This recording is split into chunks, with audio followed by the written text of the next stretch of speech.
Avui preparem sèpia amb mandonguilles de peix.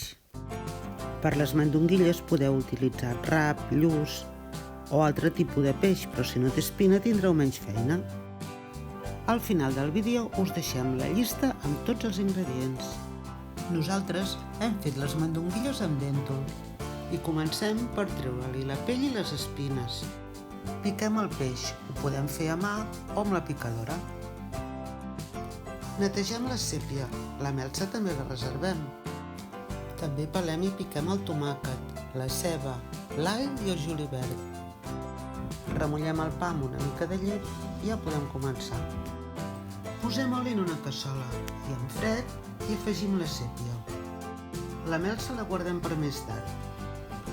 Encenem el foc, tapem la cassola i de tant en tant anem remenant. La sèpia traurà aigua que després s'anirà rebeguent.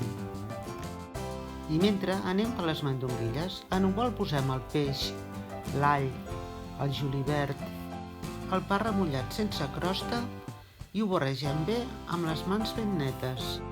Hi afegim l'ou, barregem, salpebrem i ja podem començar a donar forma a les mandonguilles. Sèpia estigui llesta, la retirem i en la mateixa cassola i sofregirem la ceba. Remenem bé perquè es desenganxi el que ens ha quedat en el fons. Mentre la sofregim, si ens queda massa sec, podem afegir una mica de vi ranci o una mica de brou. La deixem que vagi fent a foc suau i quan ja estigui cuita hi afegim el tomàquet.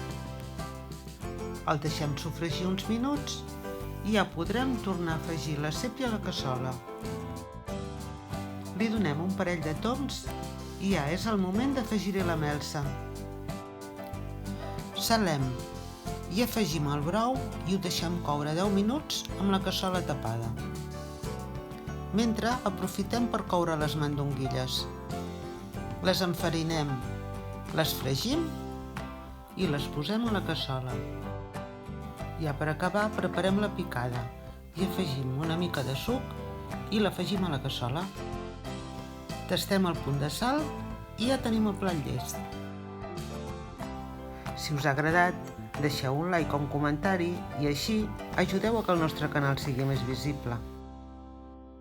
Ens veiem a la propera recepta.